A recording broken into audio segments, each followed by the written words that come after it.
We still have folks coming in.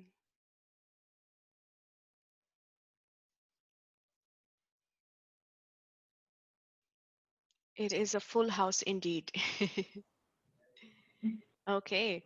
Well, welcome everyone to our webinar titled Upskill Your Way into a New Job. Welcome to VR Pistachio.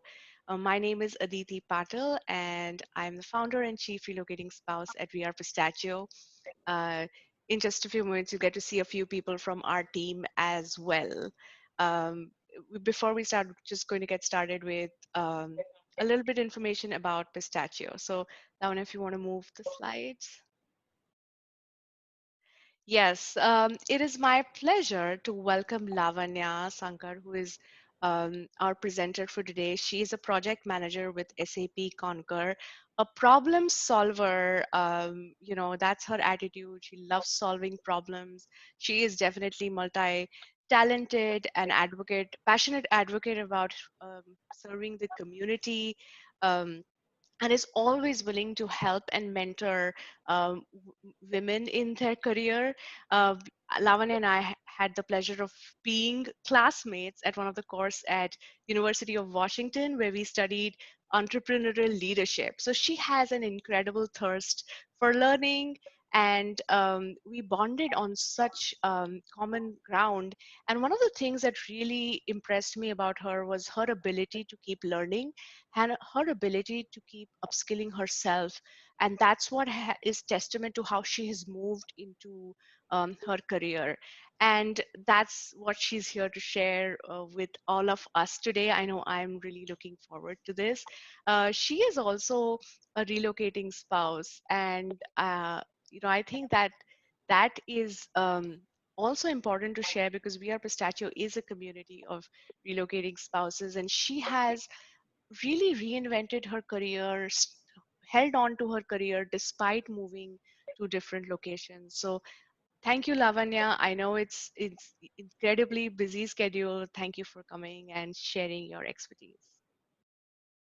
My pleasure. Thank you. All right.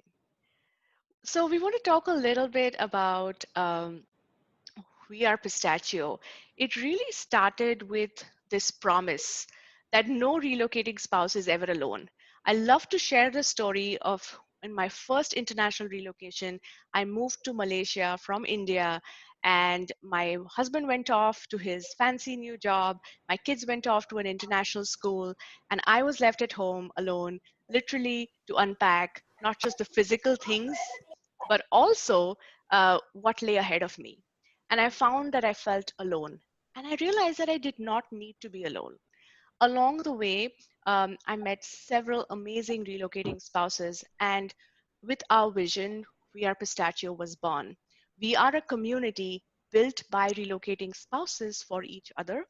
We exist to help each other connect, learn, and grow, and navigate this adventure that relocation is. We offer opportunities through our Facebook group, webinars like this, which are um, focused on upskilling, career growth, and opportunities to grow your network as well. So we often get asked, what's in a name? Why pistachio? And of course, we have 5 reasons for it. And the first one is that we're open, like a pistachio. Relocating spouses are open to new possibilities. That's why we move. Even if you're not a relocating spouse, if you moved, you know that you need to be very open and receptive to, you know, uh, going in a new environment. Um, the second reason is that we are happy. Uh, Relocating spouses deserve to be happy. In fact, in China, pistachio is known as a happy nut. The third reason is one that's very close to my heart, and it reflects in our community, is global. Pistachios are enjoyed all over the world, and relocating spouses are found all over the world. And we have a community where we welcome people from global backgrounds, diverse backgrounds, and so on. And then this is one of my favorite ones is tough. Relocating spouses have a certain amount of resilience because you're going to a new place. You are finding a new job maybe, or you're trying to make your own identity. And it takes a certain amount of toughness to navigate all of that. And last but not the least, you need to be a little nutty to move to a new place where you don't know anyone. So this is our team favorite, attribute, and that's why we are called Pistachio. We embody all these values, and we are here to help relocating spouses connect, learn, and grow. So who is the team? My name is Aditi. I'm founder and I'm an executive and career coach. I've relocated 4 times across multiple countries, and I'm really excited to pay it forward and create this community for relocating spouses. On the call also we have Deepali, who is our co-founder. Deepali, I'll hand it over to you to say hello. Um, Hi, everyone. Welcome. We're really happy to see so many participants today. Well, my relocation journey started in 2016 when I left home, left India with, where I had a fabulous career going. Uh, Moved to the US suddenly out of depth, out of network, out of my social circle. I felt completely lost. And when I started looking at some communities that could help me navigate this journey, I just couldn't find that support. And a chance meeting with Aditi, and when she spoke about VR Pistachio, that really resonated with me.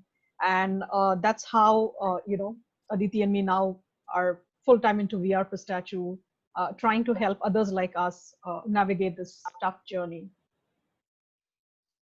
Thank you, Deepali. Um, I also want to quickly give a shout out to our rest of our team.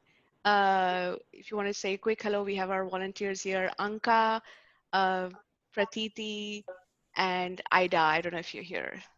So they're our volunteer team. They give us ideas, and they are really they give us energy. So they are here. If you have any questions for them, feel free to reach out to them. All right. And next, over to you, Lavanya. Thank you. That was a very sweet introduction, Aditi. Thank you so much.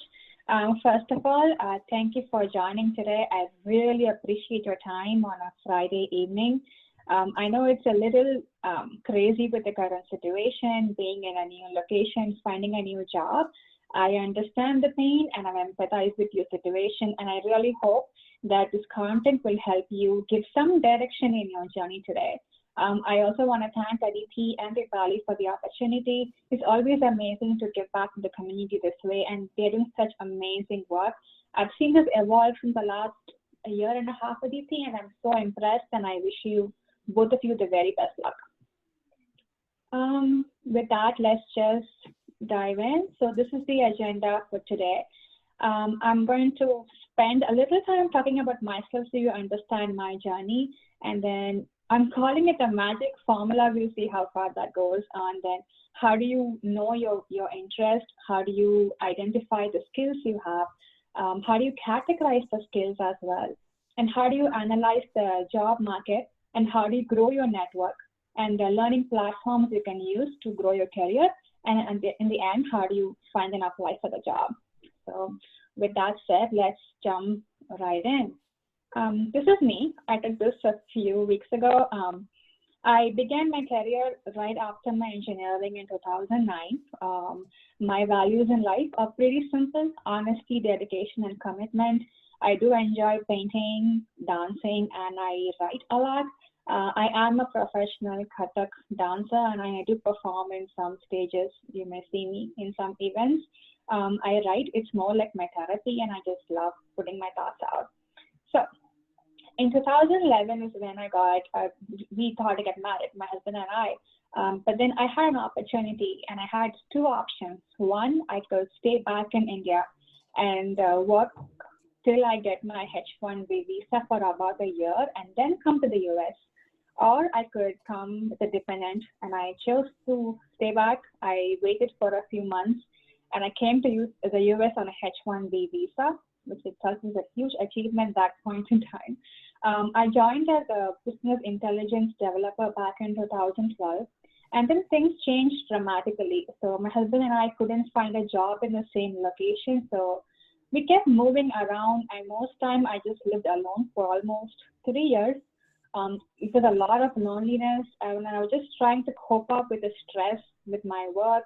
And somehow I just held on to my career because I knew that work was really important for me, and I really loved what I was doing. So I chose to do it. In 2015, I got a chance to work as a consultant in Deloitte. Extremely challenging, but I had to travel every week for work, and that just wore me down in a few months itself. At the end of that year, I just couldn't take it anymore. I took a break from work for almost 2 years. I spent some time pursuing my other interests in life. I joined a private cooking school as for 6 months, and I also joined Kathak because when I started dancing in here. I also spent time learning a lot of healthy recipes because I really wanted to lose weight then. I had gained 30, 40 pounds in my coping mechanism of dealing with stress. And in 2017 is when I decided to go back to work, and I found a job, and I'll tell you how in a few seconds.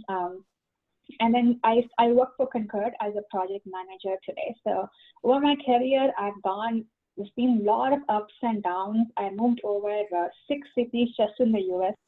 And I remember how many nights just waiting for all those horrible days to end, but I just kept going. I knew that I had to focus on my career at least for a while. As Aditi mentioned, I'm extremely passionate about learning. I've constantly found ways to upgrade my skill, and I used up every job I had to learn and to how can I move forward in my career, and I chose to do it. It has been, I wouldn't say every certification helped me, but then it really put me in a spot where I could choose multiple work, and that put me in a really good spot. So that's me in one slide, and we go to the magic formula. So when Aditi reached out to me a few weeks ago and asked for a session, I was thinking of what would have helped me in those days when I did not know anyone in this city, or what would have helped me to just pursue my career. And I thought this made most sense to me, and I bucket that into skills, market need, and network. And I will talk about that in detail. And then you have the job in the center, but these three components played a major role in my career. So I thought this could really help you as well. And whether you're looking to find a new job from an existing one, or if you're totally starting from scratch, this framework could help you set in the right direction. Moving to your interest. So I know I mentioned skills in the previous slide, and the interest, I was intentional because a lot of time when we use the word skills, we talk about a job skill, right? About this technical skill, but I wanted to expand your mind across interest as well. Now, interest and skills are both very crucial to your job search. So when you're finding out what are your interests, think about what are your strengths, what are you most curious about, what do I love to learn, what were your shining moments, and keep an open mind to it. The idea is not to judge yourself based on the job description available, but about really understanding who you truly are and how do you apply that to your life. And there could be some people who are finding it really hard to understand their own age, and that is fine too. Ask a friend who really has a genuine interest in you and ask them for advice. Where do you see myself shining? What part do you think I did the best? So it's about really getting to know yourself and be very, very honest. This is the first step, in my opinion, to get started on any journey. And next is to identify your skills. Now that you have listed all your interests in a piece of paper or even in your mind, the next step is to identify a pattern. Let me give you an example. So, say, for example, you love being with people around, or you love solving problems together, then that would identify a skill as collaboration or team skills. So you can always identify a pattern from the skills you've done for your own self. This is my favorite part. I've had a lot of women come and tell me, oh, I don't have skills. I don't have the skills for the job I'm looking for. I have no experience in work. And that's totally fine. Being women and for some men have a lot of soft skills just by born, by just being born. So, and if you have with kids and you're a mom, you constantly negotiate with the kids, right? And that is a negotiating skill. If you're very good at having a mother-in-law, and that could be conflict management. If you totally understand what your parents are going through, it could be empathy. If you're a friend in need, and then it means you really care. So learn to derive skills from your own experience, even if you don't have the technical skill what the job is asking for you to do. And once you identify your skills, you'll categorize them into hard versus soft skills. I will teach you what that means in the next slide. But the idea is that you open up your mind and you categorize them like, okay, I could be good in this and I could be good in that as well. And once you identify your skill, have an example for it. And I'm saying this because we often get lost when you see all the jargons when you see the job description, right? So when you have these examples listed out, you can read, I say, yeah, I do have and I can be this. So this is it's just to reinforce your own skills in your mind. Again, I'm reiterating this because this is not to judge you and saying what you know and what you don't know, but about setting a path to like where you want to go from here. So be extremely honest about this. Do not like just copy paste something because for the sake of doing it. And this one thing really important to know is that skills can always be learned. Nobody is born with everything we need to do. So keep an open mind and just know that there's always so much improvement to go. The next step is to how do you categorize those skills? Now, there's something called hard skills and soft skills. Hard skills are something when you can actually quantify that knowledge or you can prove it by some medium.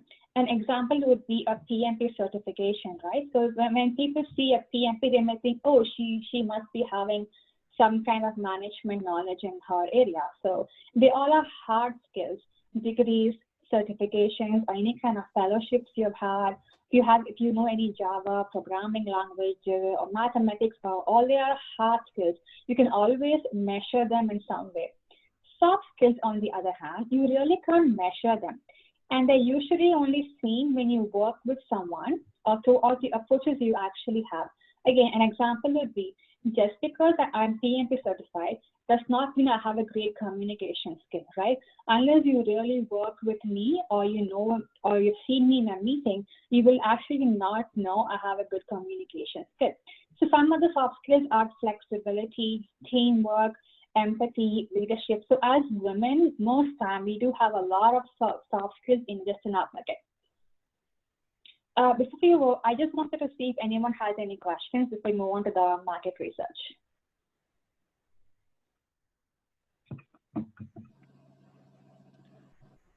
Yeah, if you have questions, feel free to type in the chat. So I'm keeping an eye on the chat for you, Lavanya. Nothing Okay, yet. thank you. All right. So I will. Sorry, I have a question. In the soft skills, for example, the examples that you have here, like communication skills, teamwork, I mean, it's impossible to prove how you can show that in a resume or your LinkedIn, how you can show that, or even in So you an can always. Oh, sorry. Or what was the last part? I'm sorry, I missed that. Yeah, or even in an interview at acquiring a new job. I mean, it's easy to say like I have empathy and I know how to work on teams, but how you are sure or how you let the other person that it's true? Okay, that's a great question. Thank you. So you can definitely list them in your resume. For example, a communication skill. Everyone posts that in the resume option. How do you show them? It's through the approach, right? When you have an interview, how do you showcase yourself? How do you sell yourself is what your communication skill is. It's how they're going to see you. Like, okay, is she being very clear on what she wants? Does she have a drive for work? And that's how they look at your approach and decide on the communication skill. And empathy, for example, you can always list some examples on your previous job experience and say, okay, here's the scenario, here's how I reacted. because you really can't prove them. They always show examples to us of how you demonstrated those skills in your past. Always use examples. This is why I mentioned in the previous thing that just have examples for every skill you've actually mentioned, because it will definitely help in your interviews, phone, or even in person. Okay, thank you. That helps Does a that lot. help? Thank you. Any other questions? Not for me now. Okay. So I will move on then. Yeah. The next thing is to how do you analyze your job market? If you have heard any entrepreneur or someone who started a product or a service, market research is a very crucial term.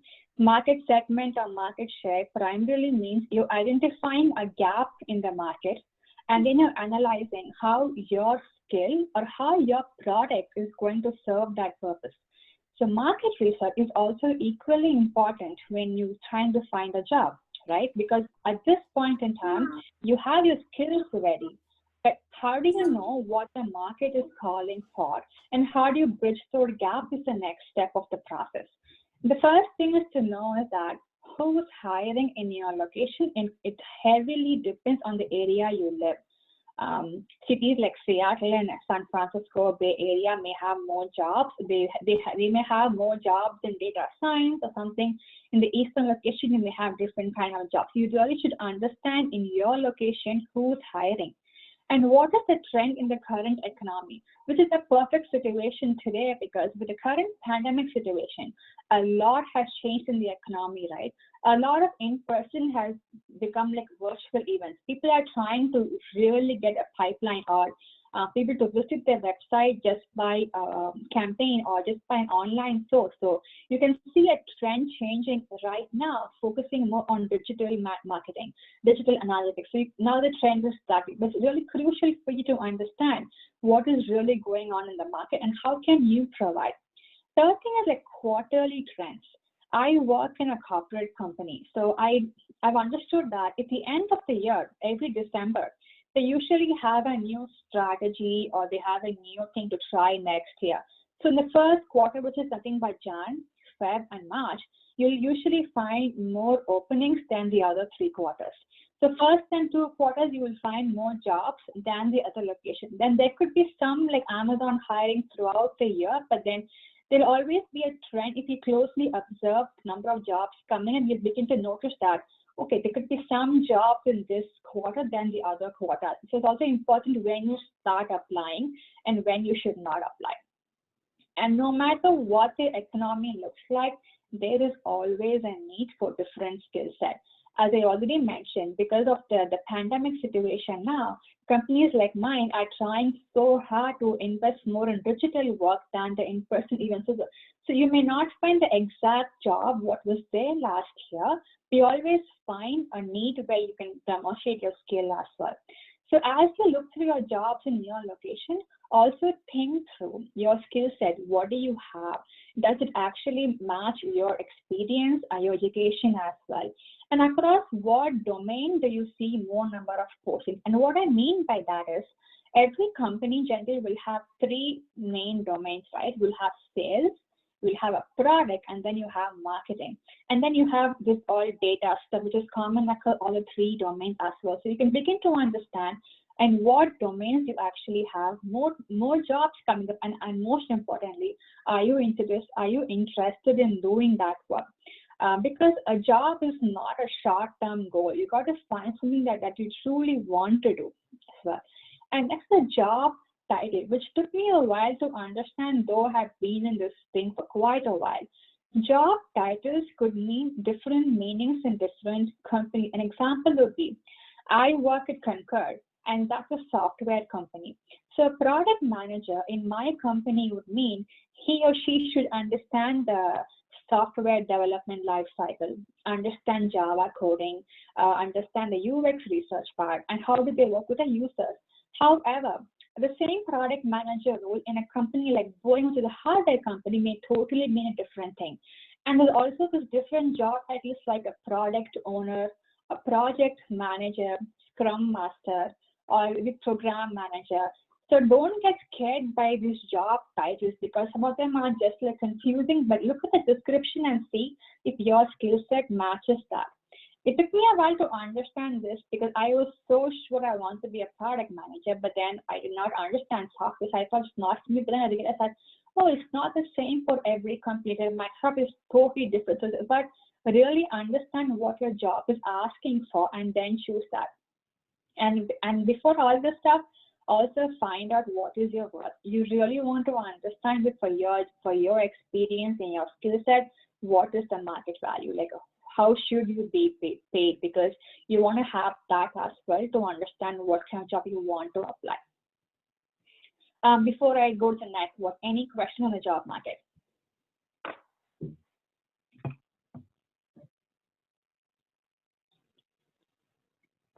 All right. Moving on to your network. I'm sure all of us have heard this, right? Your network is more net worth. It took me a while to get this, but your network can really help you at a very big extent to find the right job for you. I learned this framework in another course, but I wanted to apply to this course as well. So I'm sure all of us have a network of some kind. It could be 10 people, 15, or even 5, that's totally fine. I divided them into 3 groups for us. One is a strategy, operational, and development. And I'll explain to you what it actually means. So strategy group means one who is able to give you a lot of guidance on the market research, or the market trends, on the industry expertise. These people usually have more experience and they'll be able to guide you like a mentor.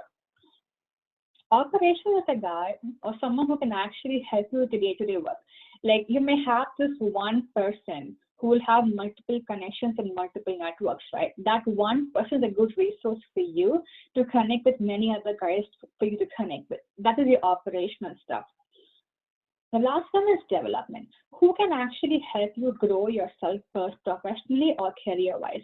Who can guide you with those courses, learning, books, could be references. So these 3 categories is really important for you to have because when you start a journey, you want to understand where you are going. And if you have someone who's been in that field for quite some time, you'll have a lot of guidance on what you're getting into. Plus, you'll have someone just to keep you sane because searching for a job is not fun. And if you have someone to help you, it's just the journey just gets better for you and the other person as well. Having said that, how do you even know someone? It is not easy to go to someone and ask for help. I understand that, but it's like a band-aid. Once you plug it off, it is a lot easier. I learned this from my course Aditi last year when you had to interview random strangers from LinkedIn, but it was so worth it. And now I don't have any shame to ask anyone for help. But some tools to kickstart is LinkedIn is my favorite one because you really understand what that person's profile looks like and what can you ask them for help. I've also enjoyed meetup groups, virtual events for sure.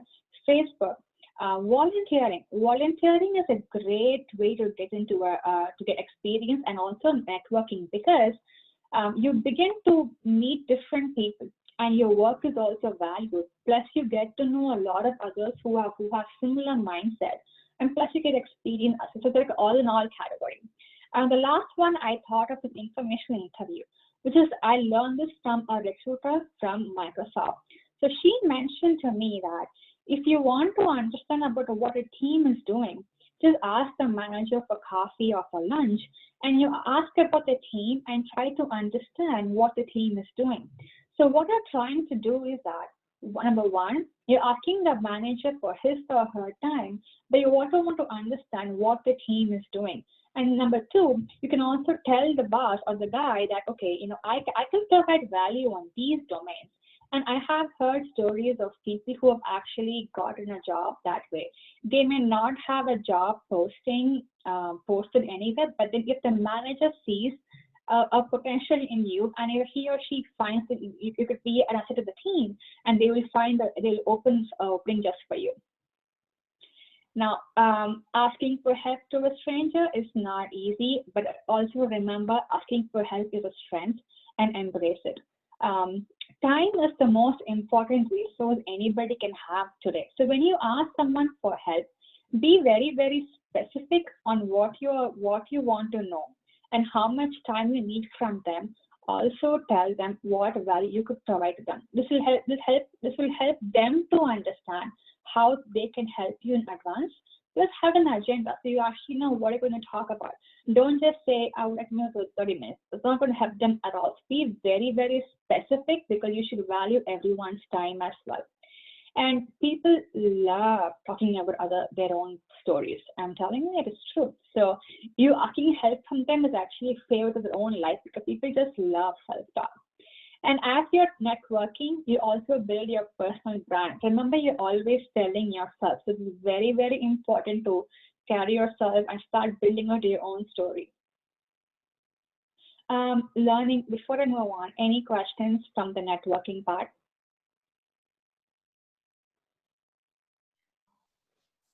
Maybe I Hi, was curious. All right. I do have a question.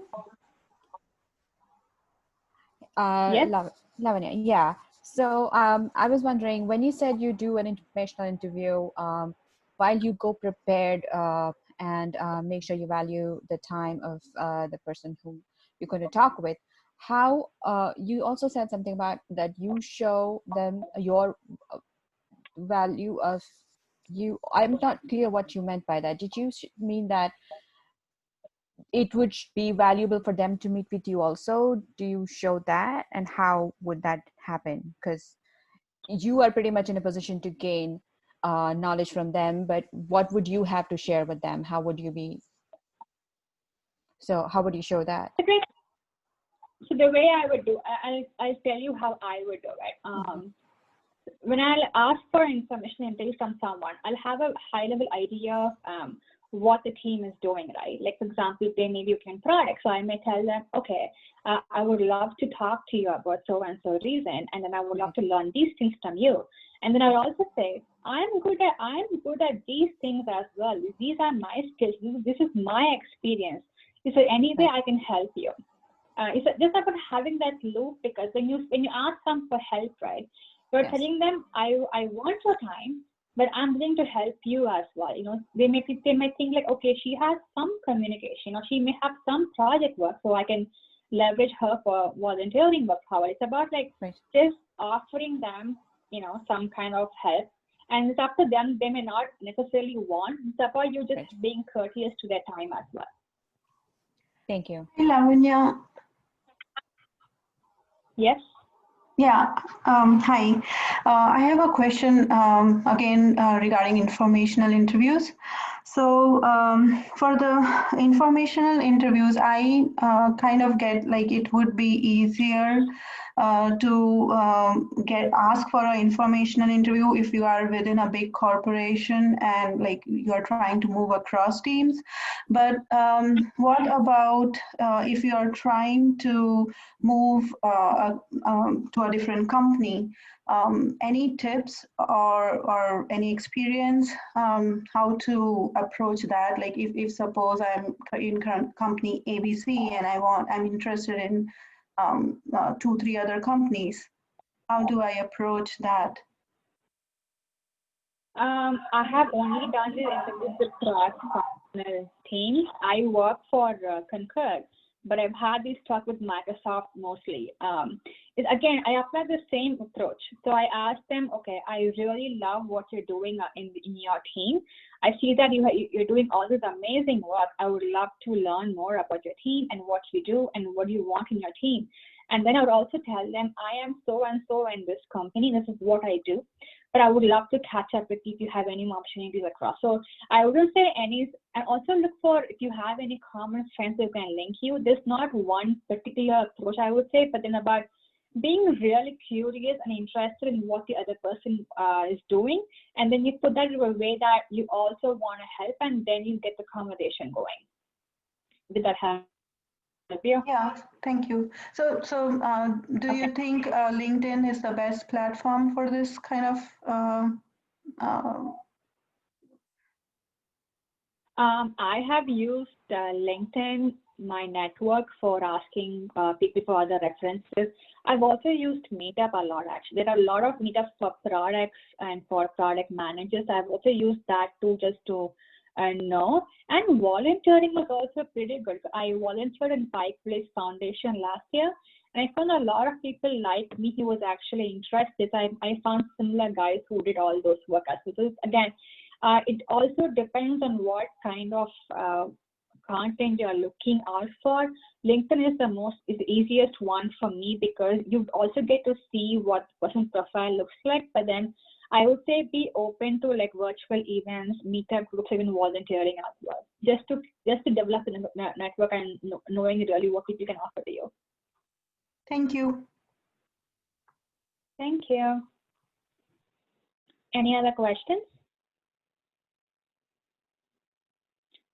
All right. So now that you're building a personal brand, you're in the right way to go. So learning platforms. As you know, I'm extremely passionate about learning. I'll also be honest that not everything I have learned have helped my course in my career at every point, but then it's definitely molded me to what I am today. I have learned what is right and what is not, what is wrong. And so when you are in a career, when you're starting off a changing career, it's always important to upgrade your skill, right? Because everyone is constantly learning, and so you should really understand, okay, where can I improve my skill and how can I put myself forward? And there are lots and lots of content just for free available today. Example would be in today's current scenario, people are extremely curious about digital analytics. There's a lot of content out there just to like, how do you promote social media platform, or how do you generate more websites? But there's so much to learn from. So depending on your skill set and what the job needs, you find those gaps and then you find a way to learn. Now, if you're really passionate about project management or you want to get into program and you think that that is your business skill, then you can try for PMP or CSM if that's what's working out for you. But then really be cautious of anything you study and always think apply it to your job no matter what. So just be open to studying because it just helps you to grow as a person, and you definitely get tradition more when you keep studying because not everyone makes the time to learn. To be honest, it's always an advantage when you make that case you study for your own self. I've also like LinkedIn Learning, and I read a lot of books. So you have a lot of free books from the library mostly. So I even use that. I have tried Udemy a lot, and I've also used EDX. And Google is sometimes very underrated. I've learned so much from browsing in Google as well. So it's about be curious, be open-minded, and just like whatever is needed for you, just make the time to learn. So what is the next step? So right now, you know your skill set, you know the market needs, and then you have a network, and you're also learning. So what is the next step? Before you apply, you go to a job listing and you apply. Before you apply, know the company's culture. Read the company's latest news about the company, and also know about the hiring manager. Try to understand from his profile what does he or she prefer, what kind of comments he does, because it is really, really important to understand what you're getting into. Look at the reviews. Glassdoor is a great one to start off. Blind is also pretty good.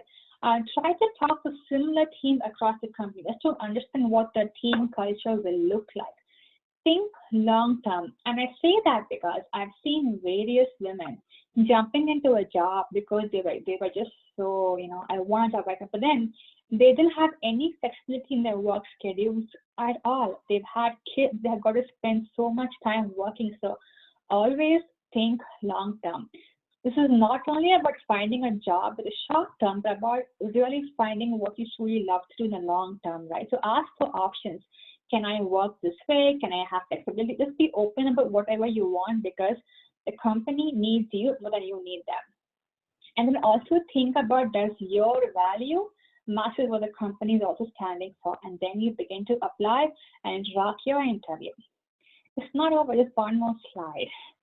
So yeah, the magic formula should work. You have the skill set, you understand your interests, and then you have a network. But what if you have these scenarios popping up into your life? You have the skills, but you have no experience. Or you may not have the required skills, but you are curious about a job you really want to try, and you have no idea what you want to do next. So there are a lot of options for us, even if you are in this criteria today. Fellowship. Fellowship is given by a few companies. I don't know about every small one, but I know some of the corporate ones do have fellowships. It's an opportunity for you to work with a team for a very, very short period of time. And all this information is not publicly available to you by every company. You should talk to your HR or the people in a company and ask for fellowship positions. So it's a great way to get started. I tried a fellowship last year for about 3 months. I tried a whole different role and I got a new experience about even if you don't have the skills, ask for fellowship. And you don't get paid too much, though it's about like experience wise. Second thing is mentoring. As I mentioned in the networking, having a strategic one person to help you will help you so much in your career search. Now, having a mentor will make you to feel sane in the journey. They'll guide you on what you're doing right, what you're doing wrong, how can you improve your job experience. So look for mentors who are truly interested in helping you grow. Internship. I know when you talk about internship, you always think about fresh grad internship. But I have also seen professional graduates having experience also have come for internship. Again, you have to ask the right time, which is why networking is really, really important when looking for a job. Volunteer. As I spoke a few minutes ago, volunteering, it will really help you to see if you really like what you're doing, because sometimes you don't want to apply to a job not knowing what you're getting into, right? So volunteering will give you a platform to know more about the job if you really want to do, and then take one step further. Now, I don't know if you guys know outside, a lot of corporate companies have a quota for hiring women, especially women, every year. Make the best use of it. We don't get advantages in this in many ways, right? So reach out. Do not be scared about you don't know this or that. Just reach out and say, I have experience in this way. How can I go from here? Ask your mentors about it and make it the advantage we have as women today in the IT sector. Freelancing work. Say you're an artist or you have a visual designing, graphic designing, and you don't find a job immediately. Start freelancing. You'll eventually find experience which will actually get you a job, but then be open to gaining experience and develop your skills at the same time.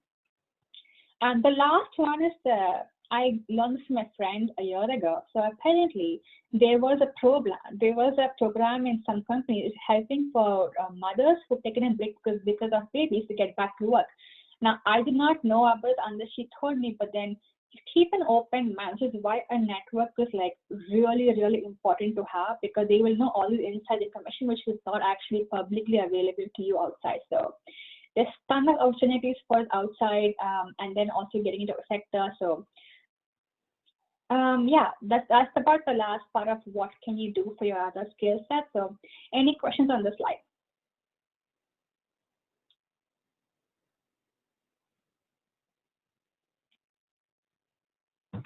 Awesome.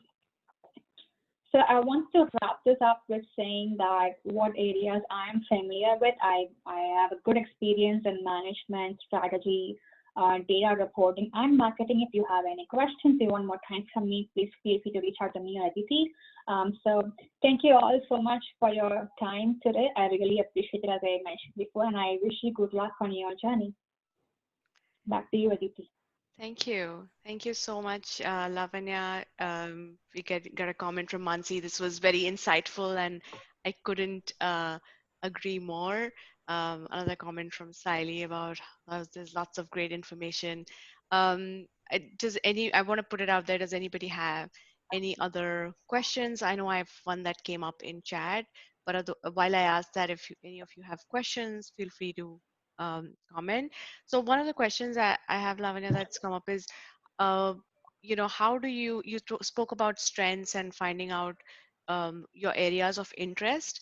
Once you know that, it's such a wide world out there, right? Like upskilling, there are so many different avenues you put out on the slide where you can learn from. How does one decide once I have narrowed down my area, how do I decide where do I go to upskill? Where do I go to learn? How do I narrow it down? I think it depends on what you truly want to do, right? I mean, ask yourself why. Like, why did you write that down? Like, what really drove you to that skill? Because um, unless you really know why you want why you want that, it's really hard to figure out like what you should do next. So try to figure out the common platform between your skill and what also the market needs.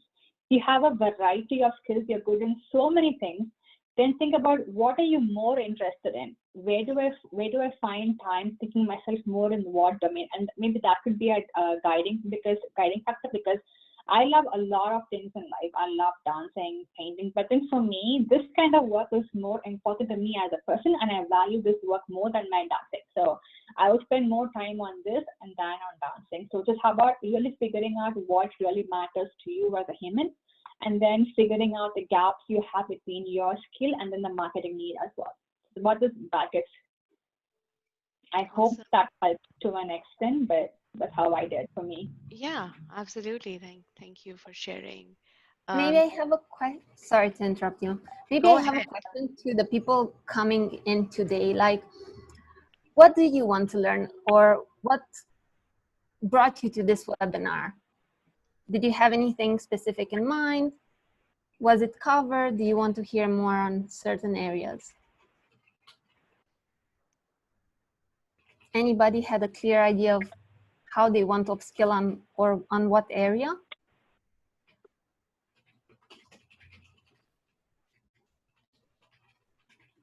Okay, so a lot of people with an open mind. Awesome. All right. So, again, last call. If you have questions, type in, or Lavanya's given her contact details as well. Um, we've got comments coming in saying thank you, Lavanya. Much appreciated. Um, all right. So, once again, we're very grateful. Like the Palis shared, being here on a Friday evening is a commitment to your own development. Thank you for being here. Thank you, Lavanya, for taking us not just through your journey, um, but also through some tips. Dipali, did you want to No, say something? Mansi has just answered Anka's question. So she's typed saying that I have begun my career 2.5 years ago, and I'm working on my next step, and which is why she's here. That's what she was looking for from this webinar. So Nice. Mansi, I hope Awesome. that all bases covered. Yes, there were many, many, many useful insights, and it was really enlightening to figure out there's so many ways that one can think of their skills and to leverage them. So yeah, thank you so much, Lavanya. It was really a No lot of worries. learning for me. Thank you. So Lavanya, thank you I, so much. Lavanya, thank you so I, much. I This was like very insightful because I'm about to start my second master degree in marketing, international marketing. So all this information is like very insightful. Like, thank you very much. thank you. It's my pleasure. So I have tried to compress as much as I can to the slide, but then if you have any questions on detail, I'm happy to talk to you guys separately as well, because this is not a journey you want to go through alone. Just know that the community is there for you guys to reach out. So thank you for the opportunity again. Thank you. Absolutely. Yeah, thank you. Heather says she really liked the details in the networking, so thank you. And yes, Heather, we'll be getting an email with the recording link uh, hopefully by in a couple of days. Um, so again, thanks, Lavanya. Thank you to all for coming here. We are Pistachio. Our website is here. Please join our Facebook community. Lavanya mentioned about networking, and a great way to build network is through that community. So feel free to join us. Hang out for we're here. We'll hang out for another 10 minutes if you want to meet us, or our team is here. But otherwise, we will let you go. Thank you, Lavanya, again, and thank you, everyone. If any of the Pistachio team has anything else to add, go ahead.